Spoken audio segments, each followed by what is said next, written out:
Maria Eleni Coppa, bonjour. Vous êtes députée européenne, grecque et socialiste, le Parti socialiste, le PASOK, qui est au pouvoir avec la droite au sein du gouvernement à Athènes. Alors, au bar de l'Europe, je vous ai servi votre repas. Un peu de feta et des olives, bon d'accord, c'est spartiate, mais précisément, vous avez annoncé que la présidence de l'Union européenne que vous venez d'endosser sera spartiate, une présidence à l'économie. C'est un cadeau empoisonné ou c'est une chance pour la Grèce, cette présidence ? D'après moi, c'est une chance. Et vous savez, cette présidence a trois particularités. D'abord, c'est une présidence d'un pays qui est dans une crise profonde, qui a la Troïka, qui a le mémorandum. Deuxièmement, c'est une présidence très courte, parce que c'est une présidence préélectorale en vue des élections européennes du mois de mai. Et troisièmement, c'est une première pour la Grèce, le fait d'avoir un gouvernement de coalition, comme vous avez dit, un gouvernement bipartite, d'un pays de la droite, d'un pays de la centre-gauche. Mais c'est l'occasion de retrouver un peu de prestige, de montrer que la Grèce est devenue un pays normal, comme l'a dit le ministre des Affaires étrangères grec. Tout à fait, parce que nous voulons prouver que la Grèce est encore debout, qu'on continue, que le programme d'austérité a donné des résultats concrets et que le peuple grec est commis à l'Europe. Vous êtes sorti de la crise ? Pas encore, pas encore. Et encore, les sacrifices du peuple grec sont énormes. Mais je crois que nous sommes sur le bon chemin. Et le premier résultat commence à s'apparaître. Mais encore, on a un long chemin devant nous. Mais on espère. La Grèce qui dirige l'Europe, c'est un peu comme si le cancre de la classe donnait des leçons à ses petits copains qui lui ont prêté de l'argent en plus. Vous savez, cette présidence, c'est l'occasion de montrer que la Grèce européenne existe encore. Parce que les stéréotypes ont dominé pendant des mois ces dernières années. La Grèce reste un pays qui est très commis à l'Europe, un pays européen où les gens travaillent et font des sacrifices pour se remettre après cette crise profonde. Alors c'est une chance pour présenter aussi nos problèmes, nos causes, mais aussi prouver que nous pouvons aller en avant avec les autres peuples européens sur le projet européen Ce commun. sera quoi les priorités de la présidence grecque ? Le social Le social, c'est évident, c'est l'emploi, c'est le développement, mais c'est aussi la politique maritime qui, pour un pays maritime comme la Grèce, est primordial. Mais c'est la politique maritime de l'Union qui a beaucoup d'aspects, comme l'aspect sécuritaire aussi, peut maintenant se présenter d'une façon beaucoup plus concrète. Alors, ces deux priorités sont aussi, bien sûr, l'immigration, que pour la Grèce, mais pour tous les pays du Sud, maintenant, a présenté de nouveaux défis et de nouveaux risques. Pour revenir au social, vous avez quand même pris des mesures drastiques au niveau social, les retraites notamment qui ont baissé 7 fois, je crois, en 3 ans. C'est dur, ça, pour les Grecs. Et qui continue de baisser tous les jours, parce qu'encore, on n'est pas à la fin de notre route. C'est vous qui avez imposé ça. C'est vrai, mais c'était le projet, c'était le plan d'austérité présenté par l'Union européenne. Alors on n'avait pas beaucoup de choix.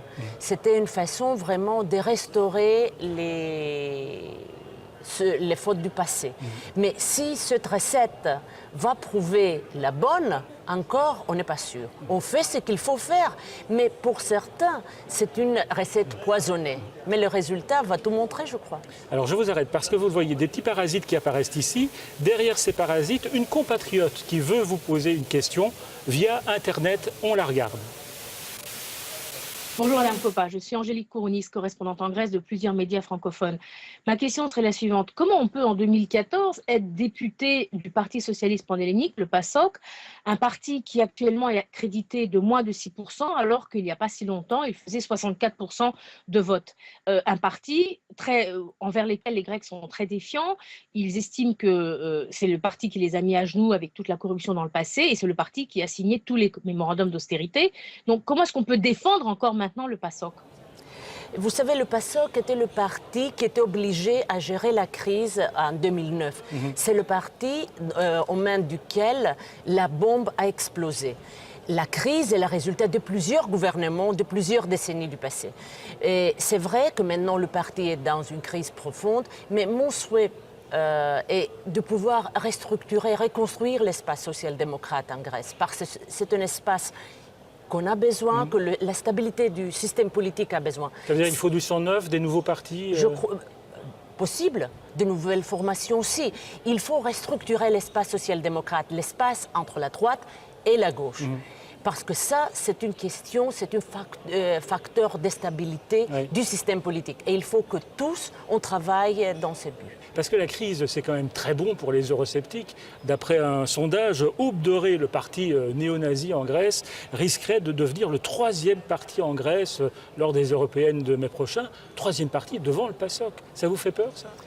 Ça me fait peur et ça doit faire peur non seulement à mes compatriotes mais à toute l'Union européenne parce que l'apparition et la montée de ce parti et de tout le mouvement d'eurosceptisme en Grèce et dans les pays des crises est le résultat de certaines politiques d'austérité qui ont coûté cher aux citoyens européens. Alors j'espère que les résultats ne seront pas tels que vous présentez. Et on va essayer à limiter l'influence, mais l'influence est là et c'est le résultat de la crise profonde économique, sociale et politique. Question d'un internaute, Max la menace de Paris, je suppose que c'est un pseudo.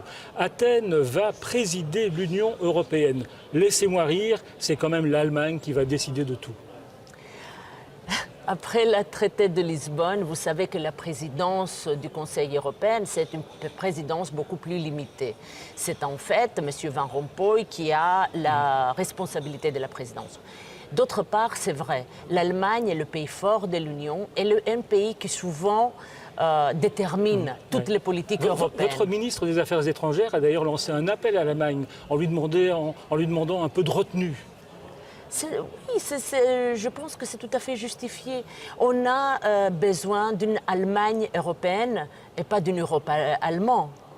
Une Europe allemande sera un risque, bien sûr pour l'Europe, mais aussi pour l'Allemagne. Et il faut se méfier.